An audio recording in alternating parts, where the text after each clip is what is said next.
Hey,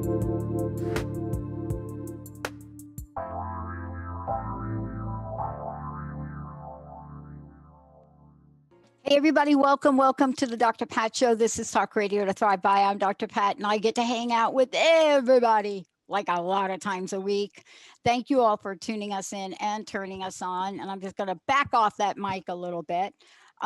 First and foremost, getting to say hi to Mr. Benny and Mr. Jacob. Hello to both of you today. Hi, Pat. Hey there, how's it going? Here we go, Benny. We're going to learn again about food. And we're going to learn about nutrition, and we're going to learn about healing. But one of the things we're most importantly going to talk with this amazing expert, Candice Covington, is joining us here today, is about vibrational nutrition. Understanding the energetic signature for foods, of foods. But what does that mean? You know, Benny, like how many times have we talked about being drawn to something? Or how many times have we talked about, you know, having a yearning for something out of the blue? You're sitting there and you're thinking in the middle of December, I wish I had a watermelon. What is it that happens with us? You know, what is it that changes us? How do we understand the physical and health, and if I could say this, the metaphysical benefits of fruits and vegetables and meats and herbs? How do we understand their nutritional effects on the body? But then what happens when we understand their frequency, their vibration?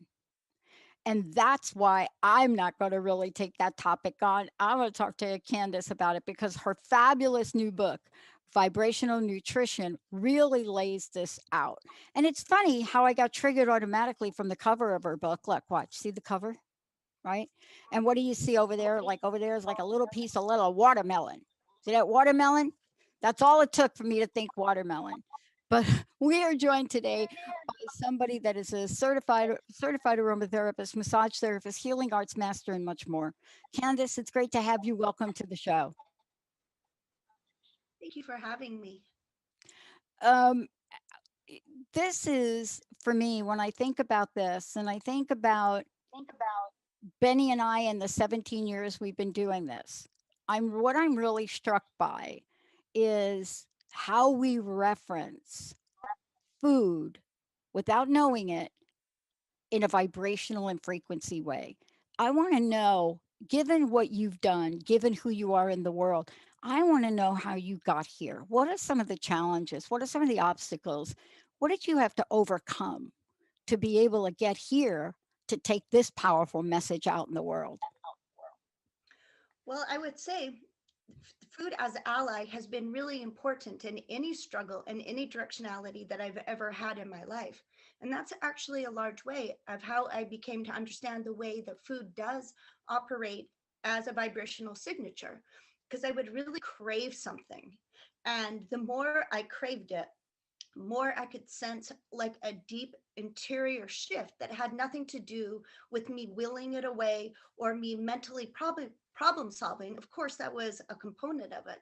But as I came to different hurdles in my life, I craved food that literally created the change that I wanted to move forward in my life. So it helped me from a very first person perspective to observe how, in fact, food are our allies and can help us overcome any hurdle.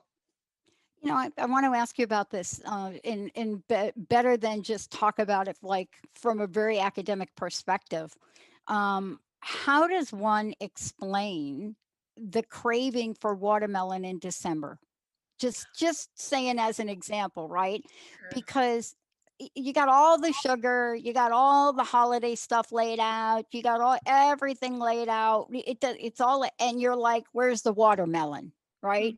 Right. How does one explain that from your perspective? Watermelon has a fascinating vibration. Its vibration is literally being content in the moment and not worrying about how and what you're going to change in the tomorrow. So it's an excellent fruit for grounding you in the here and now and experiencing the true sweetness of the moment. When I think about that, and that, by the way, um, that's pretty much a true story. It's pretty much me before COVID-19. I was out at an outing, and I don't know for what reason I expected there to be watermelon there, right?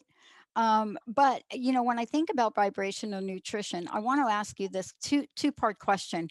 One for people that are like, that sounds really cool, Candice. Yeah. And then understanding the energetic signature of food. I want to talk about how both vibrational nutrition, energetic signature of food leads us down a pathway to wellness. Tell us what you've discovered about each of these. Okay, so my book does not talk about physical nutrition at all because I feel like there's so much solid information out there. So, what it does is it takes you towards a healthy mind, a healthy emotional state, a healthy spiritual state. And there's no generalities in my book. I went and I broke down over 400 food signatures into very precise, understandable.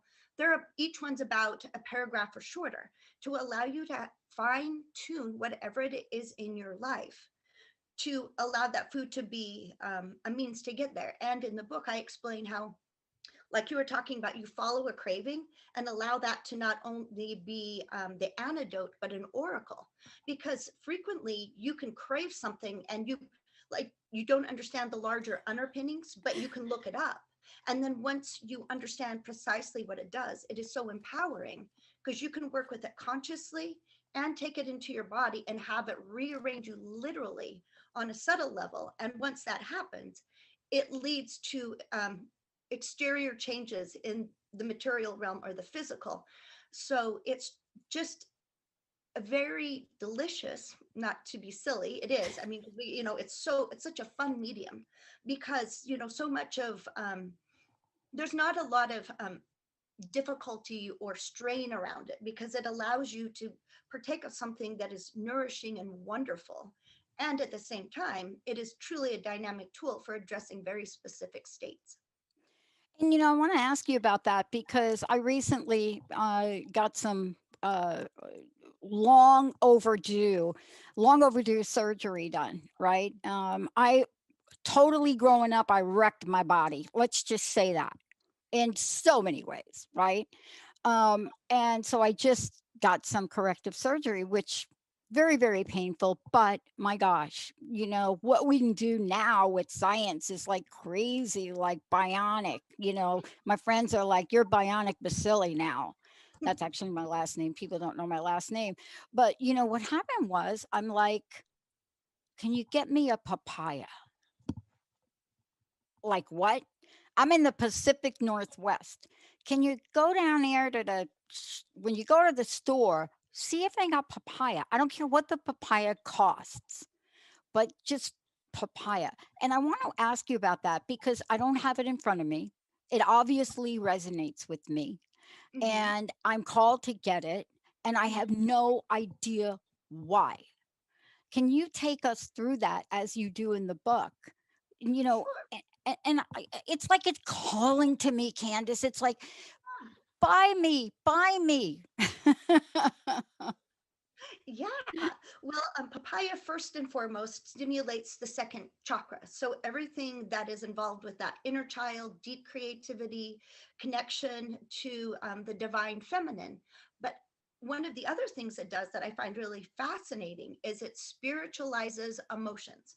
So when you have an emotion pop, to come to the forefront, and I assume if it was during a surgery, you had a lot of downtime, to really think and ponder things.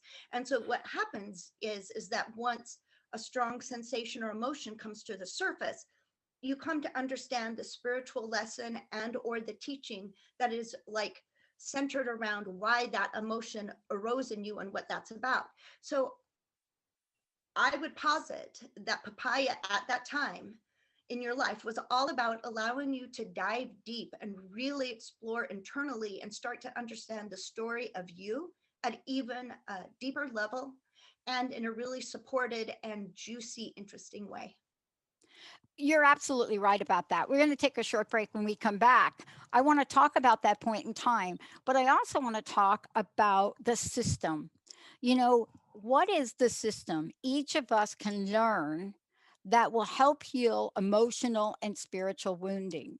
What is the system around this vibrational nutrition that we intuitively seem to connect to?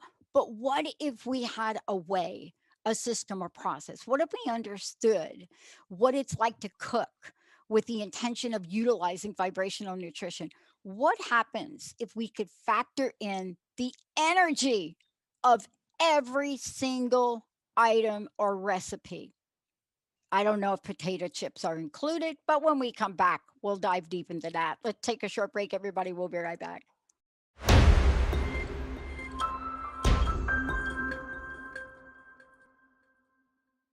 Hey, everybody, welcome back. It's so great to have all of you tune us in and turn us on. We're talking about vibrational nutrition, and we're going to get a little bit deeper into some of the specifics of different things. And by the way, for those of you out there who want some insight or want some help, 1-800-930-2819, 1-800-930-2819.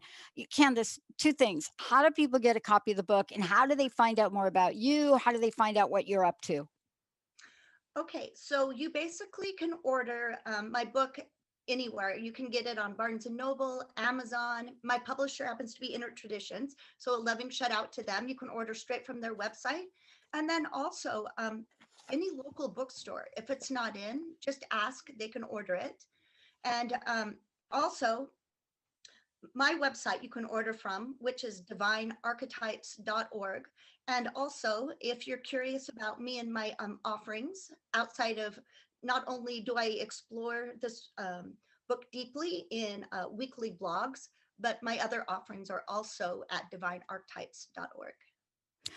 And this is all really, when I think about this and I take a look at the book, I want to talk about two things in the book next, and I want to get back to the system to heal.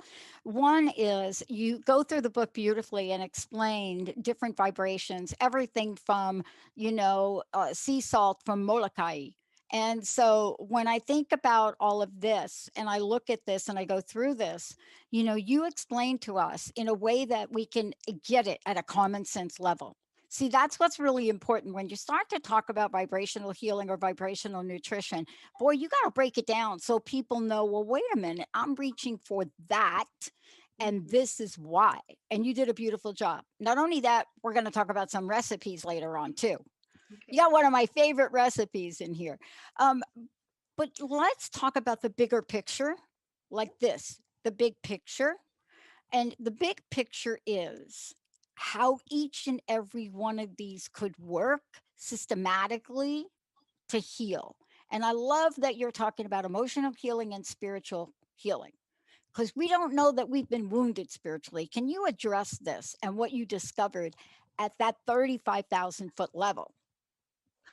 Yes, I have a personal story I can share with this. Yeah. So, I personally believe in reincarnation. And so there was a time in my late 30s that my life was pretty idyllic.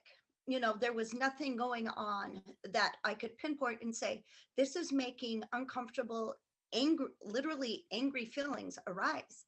And I was so puzzled by that, and I did, meditated. I spoke to my Jungian analyst, and just was looking. And then I started having this intense craving for the shellfish mussels. And then I just couldn't eat enough of them. And as I started coming into deep relationship with the mussels, I could literally feel the that confusing anger that I think was brought in from a past life that got stored at a cellular level start to clear. And then I used to live in southern India. And at the time, I became really good friends with a Tonka painter.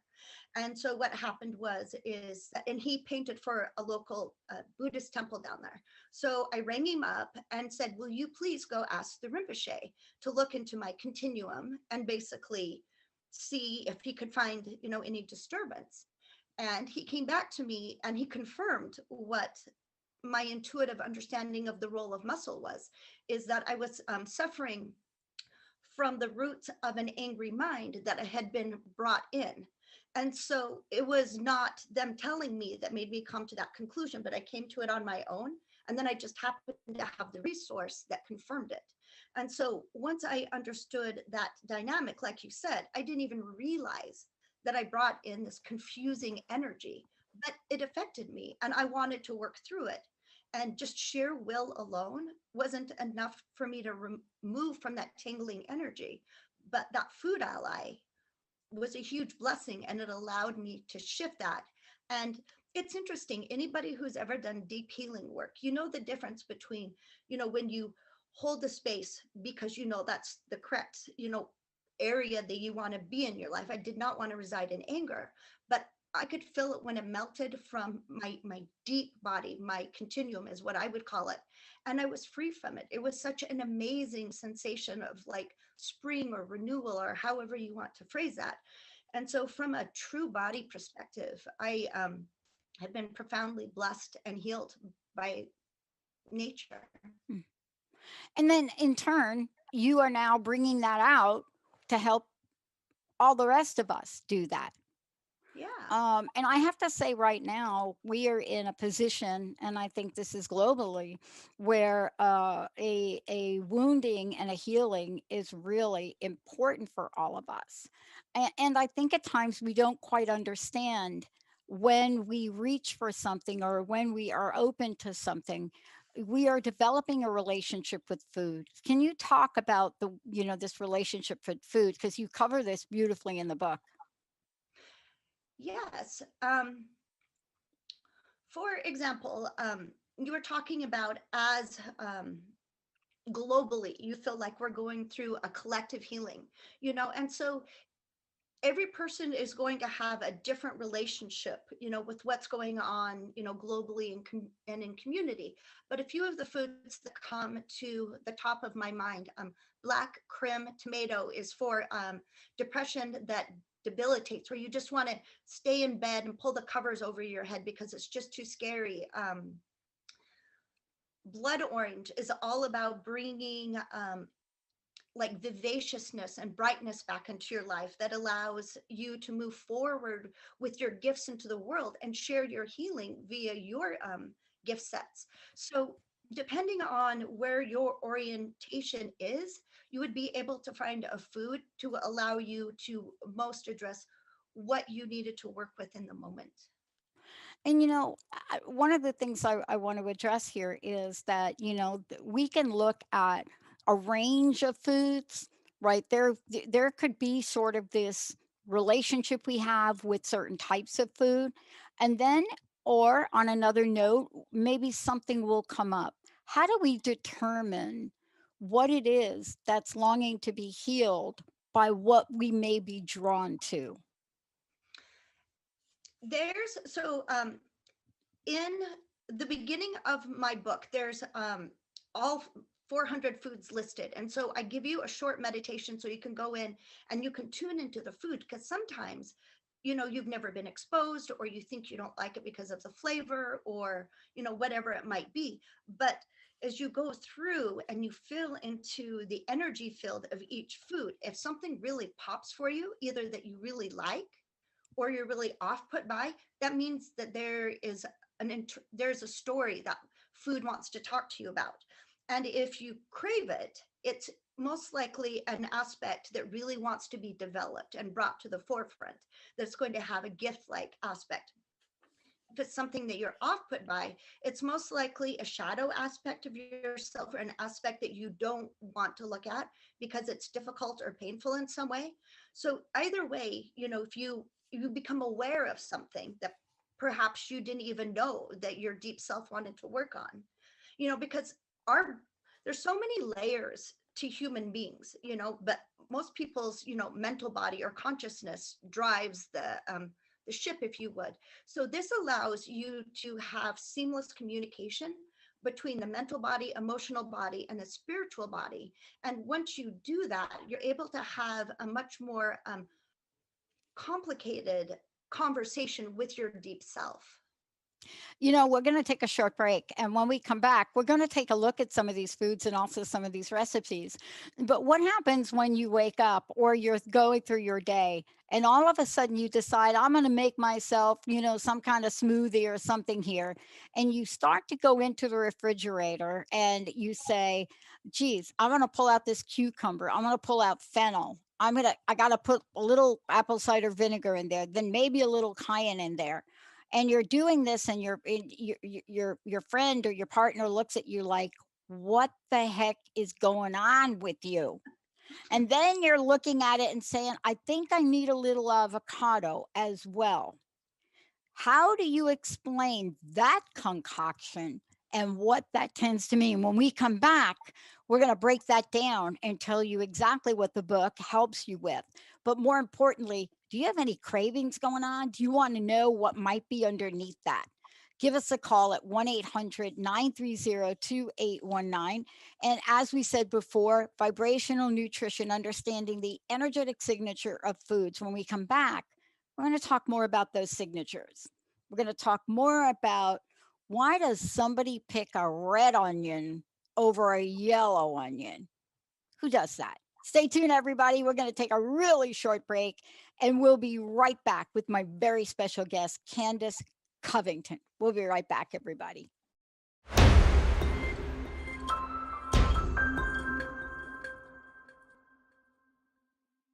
Hey, everybody. Welcome back. Welcome back to the Dr. Pat Show. For more information about us, go to the drpatshow.com or go to transformationtalkradio.com. We are talking about vibrational nutrition. Candice, can you tell people how do they get a copy of your book and how do they find out more about you? Okay, so you can get my book at from Inner Traditions, from Barnes and Noble, and from Amazon online, but also your local independent bookstore. Just pop on in, ask them to order for you. They'd be happy to. And my website is divinearchetypes.org. Okay, let's just break this down. But before we do, I want to get a caller in here who's got a question for us. And then we'll go back to that little smoothie craving. I can't wait till I have some time so I can go get myself a fennel bulb. But let's go ahead and take one of our callers, Benny. Charlene, are you there? Hi. Hey, how can we help you today? Welcome to the show. You're live. Thank you. I was just thinking about this, and I was thinking because intuitively we eat, and it seems like in the different seasons we do, like for me anyways, I crave different things. Like now that it's going towards spring, I'm more towards the fruits and vegetables, more heavier, and I was more towards the comfort food.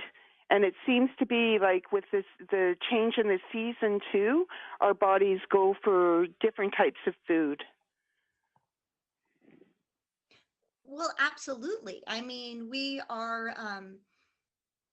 at a deep level organisms that reflect the, like, macrocosm is what I'm trying to say. So yeah, we're hardwired, like you say, to, as the spring comes, you want to get that burst of new things that are coming through the earth, your new plant life, just to help you wake your whole body, digestive system to come in. So what you're talking about, I think, is very accepted, is that we too follow the seasons. And like you say, in the winter, you need to, on just a caloric way, if you live in a cold, dark environment, it's also a time to go in and hibernate. So you're going to crave, more of those starchy tubers perhaps, or if you do eat meat, probably a more meat centric diet. And then as you move into summer, absolutely, it's going to lighten up. But what could be maybe a fun practice outside of that is if you like really tune into within the kind of general arching umbrella that you're talking about, what specific foods within that do you crave? Because that will help you to understand what your deep self particular goals are and what your deep self would like to work on. Yeah, Charlene, what particular food pops up for you? Because I was just sharing, waking up and having this urge for this smoothie that just had honestly, some of the most interesting things that I wanted in it, and it just popped up out of nowhere. So, is there something in particular that you are thinking to yourself, "Oh, man, I wish I had this"? Not that I wish I had. I ran out and got, and I've been buying it by the case. um, and I've switched from that to something else now. But it was pineapple juice. Pineapple juice. Like I was buying it by in bulk at Costco, and now I've switched to bananas. Wow. Okay. Okay. Yeah. Candice, what do you make of that? Well, pineapple is a fun one. So, pineapple is all about building deep friendships with community, and it's also bringing out levity, a brightness in a personality, a joyful exchange. Where within my system, banana talks more about creating sexual spirituality, like almost like understanding it in the way you would in a tantric way. And so that could either be merging with a beloved or merging the yin yang aspects of yourself. Well, that's perfect. That's Tell kind me of about let's talk where I'm about at right banana. now. Yeah, let's talk about banana for a minute because she switched up. And, I find banana Yep. interesting because, Linda's here with me, helping me out. And, like I've never had banana in my house. Now there's like always banana. Mm-hmm. And so, what makes us grab a banana?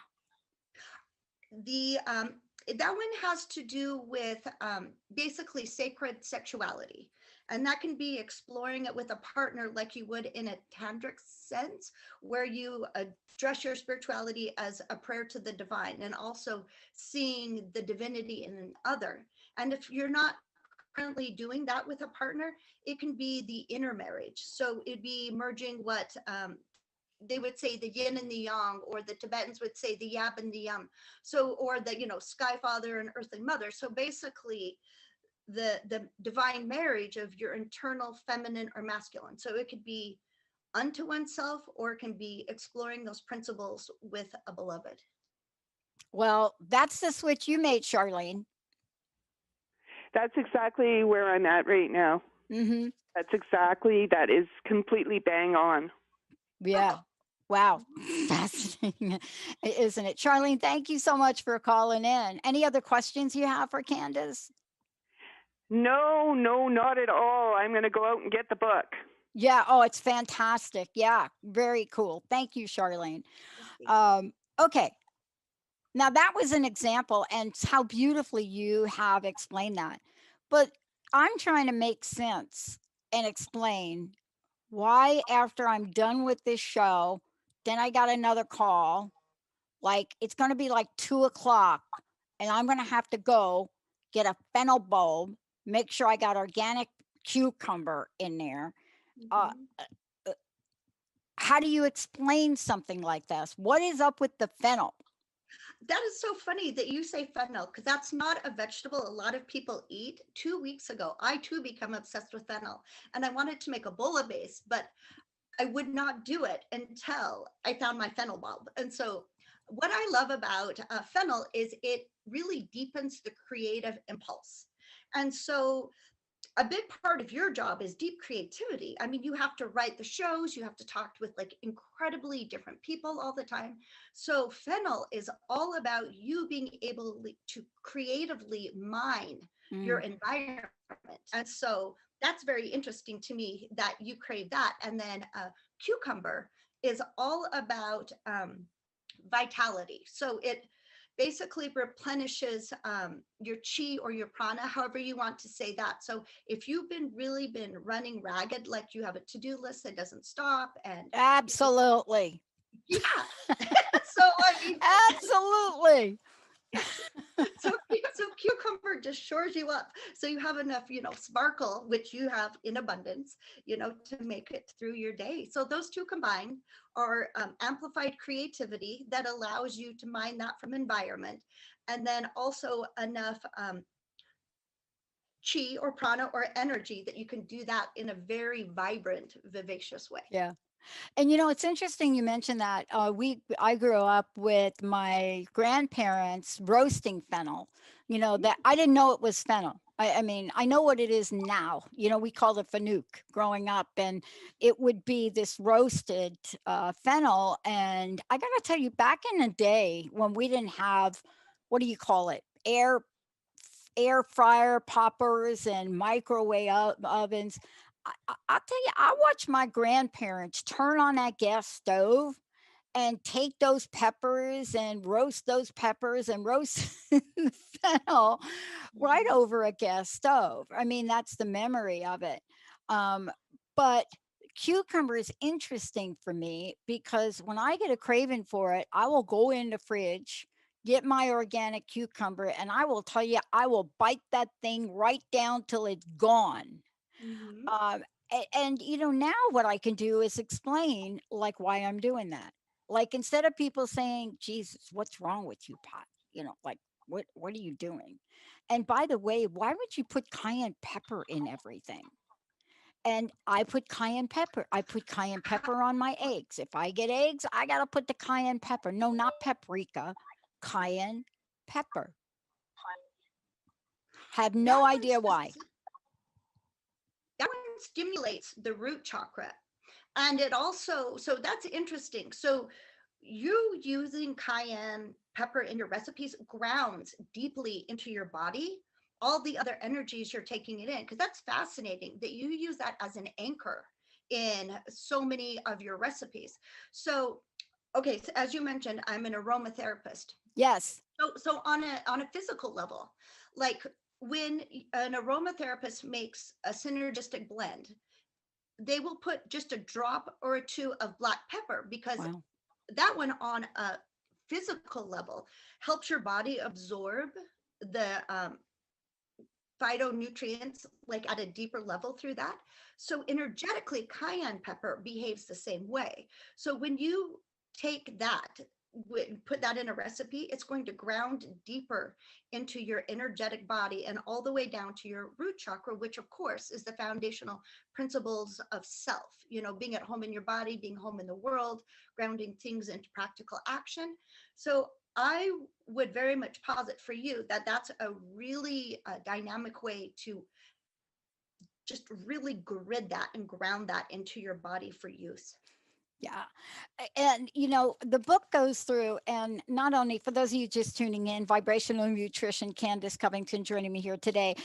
We're talking about the frequency, we're talking about vibration. But one of the things that you also do is you come to this point where you talk about archetypes and you talk about how certain foods and certain recipes create their own frequency and energy. And I just got a question that just came in. One of our text questions just came in from Martha asking the question, um, hey, Dr. Pat, hey, everybody, can you find out, can you please, oh, can you please find out why nectarines, all I ever want is nectar. I don't care what time of the year is nectarines. What is up with the nectarines? And I love the white ones. Oh, beautiful. Yeah. Okay, so the precise phrasing for Nectarines in my book is it seals the cosmic vessel of self. So when I say that, it's really talking about cleaning and enclosing your aura. So that helps you. I don't know if you have a tendency to be empathic, or if you are frequently put in situations that are bustling or a lot of energy being thrown at you. So that cleans and encloses you. And at the same time, it allows you to keep your sensations, your feelings, your emotions unto yourself. If you're a bit more of an introvert, and the fact that you want white, that is a seventh chakra. So that's a gorgeous combination, because that's basically flooding you with divine light. And I would also wonder if you have a pretty focused spiritual path, because that would be a great combination for somebody who needed to be in a meditative state, or even if you were in a period in your life where you were heavily studying things, because this really allows you to the combination of divine knowing and being able to really hold this information, in a clean, tight, enclosed aura, so you can really process Mhm. it, work with it, and be with it. Wow. Thank you, Martha. One of the things I wanted to talk to you about is in your book, you talk about eating the rainbow, food colors, and chakra correspondence or connections, right? I hadn't thought about it that way. And then I started to read this section of the book. Can you give us a sense of your, let me just call it your system here to connect the chakras, the where they are, which one they are, and food colors? Yes, I'm going to go back to your interesting question you talked about earlier. Yeah. Why would you crave a red onion over, say, a yellow? Okay, Yes.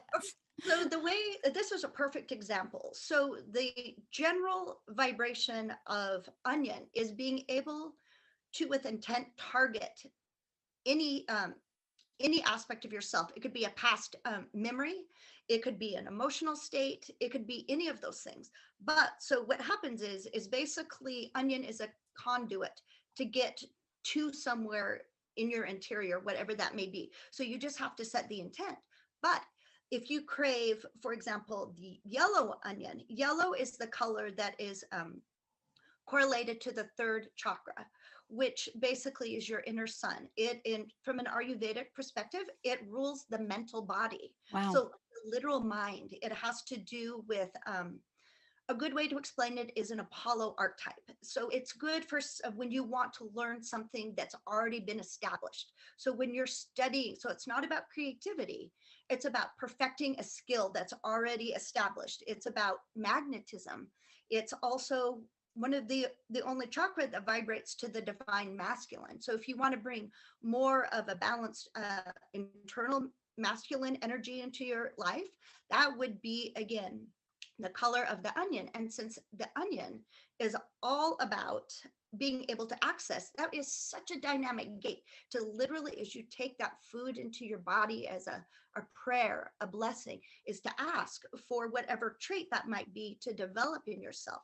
Like, I had a client who picked up violin lessons later in life, and that's actually one of the foods that she went to, Wow. because it was a lot of, she was had natural talent, but there was a lot of practice and there was a lot of learning curves for her. And so that was such a great food to allow her to learn that new skill that required a lot of linear thinking. Whereas red, that one has to do with, like, say, that one has to do with the earth principle. So earth literally creates the first chakra, which color is red. So say, for example, you wanted to, because you talk a lot about organic, which I am totally the same as you. So say you want to plant a garden, you would Yeah. want to access that first chakra to help you understand, how to engage with the earth. It would help you have a green thumb. It helps you understand how to eat more nutritionally.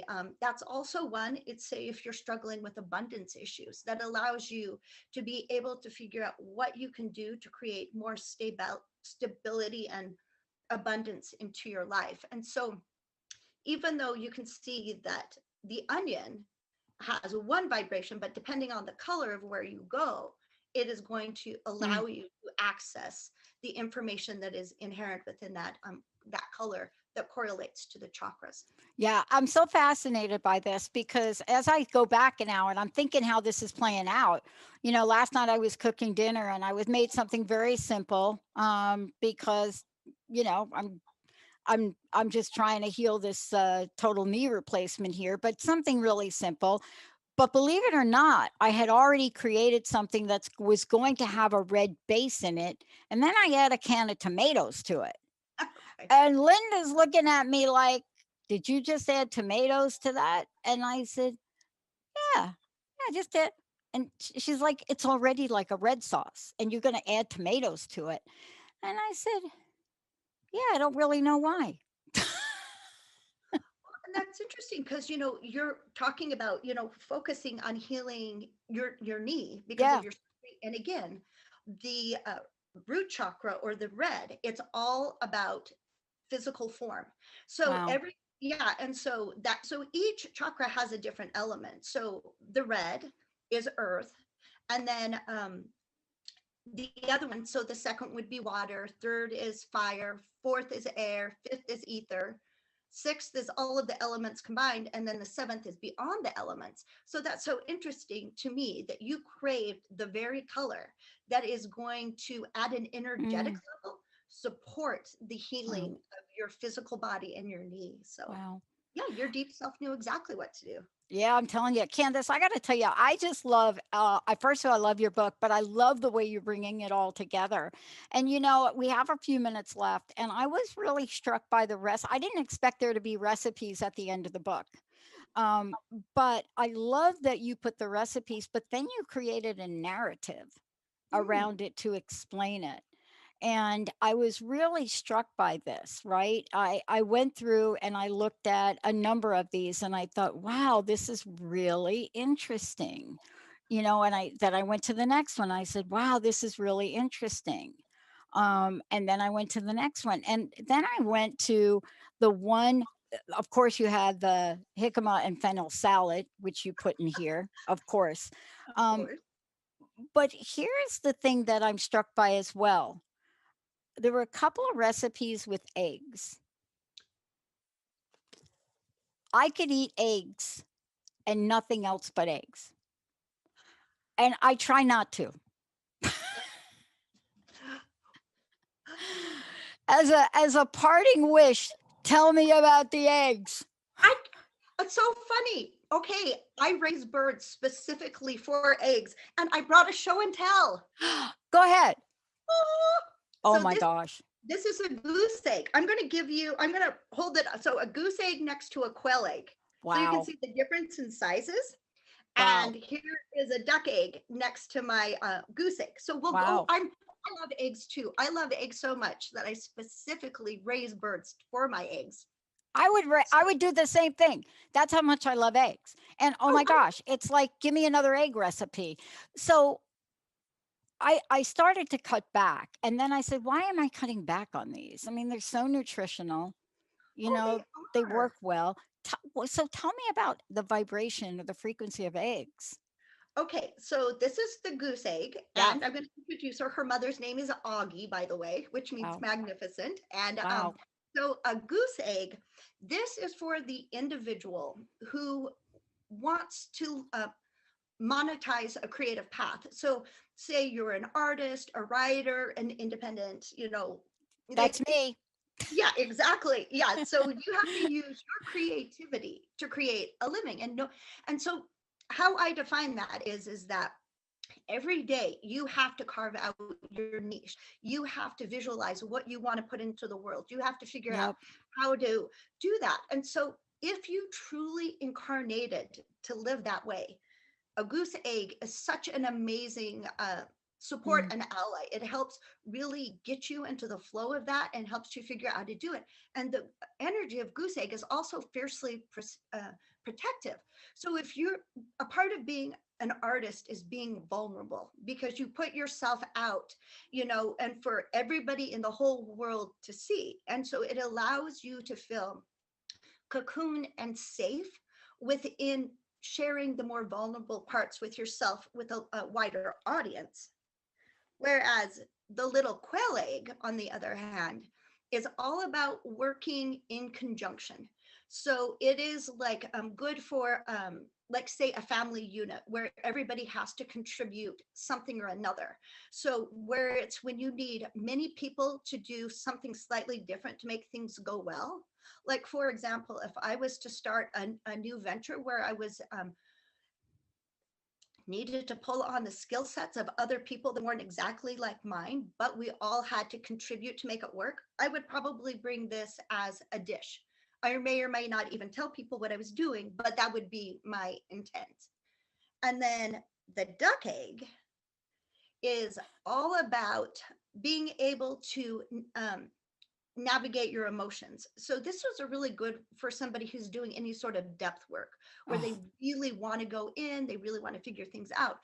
but it also has a fascinating vibration in that it magnetizes people and situations to you that are beneficial. So it helps you basically find your people, if you would, because that is such an important part of being human, is finding correct communities. Because if you can find environments that really honor who you are and you can relax into that, it allows you to grow. And it just, you can flourish in such a different way. And also, I genuinely believe duck eggs are, they bring levity. They're, if I don't know if you've had anyone's had a chance to really watch domesticated ducks in action, but they're clowns. They are so funny. They Yep. have such personalities. And Yep. so it's just such a way to bring levity into your life. Yep. And it's fascinating as I'm thinking about this. I had experience with a goose very young age on my grandfather's farm. And as I'm thinking about this, it really makes sense. Everything you've said makes sense. I mean, so much so that, I will go out at a clip and I will get like 5 dozen eggs. And I'm just like, we gotta have hard boiled eggs. And they just gotta be handy. They gotta be handy. And, part of what you've done is you've really given us a map or a blueprint so that we can literally honor our natural calling and attraction to things Yeah. without worrying about, is it right? Is it wrong? Is it good for us? Is it bad for us? So if you've taken this to a whole different level, Candice, I want to thank you so much for everything you do. Please, how do we get a copy of the book and how do we find out more about you? The best way to find out about me is to go to my website, which is divinearchetypes.org. And if that's hard to spell, just Google Candice Covington and it'll pop up. You can get my book through Inner Traditions, Barnes and Noble, Amazon, and of course your local bookseller. So if they don't have it in, just ask, and they'd be more than happy to bring it in for you. Candice, what's your personal message? What would you like to leave us with today? Oh,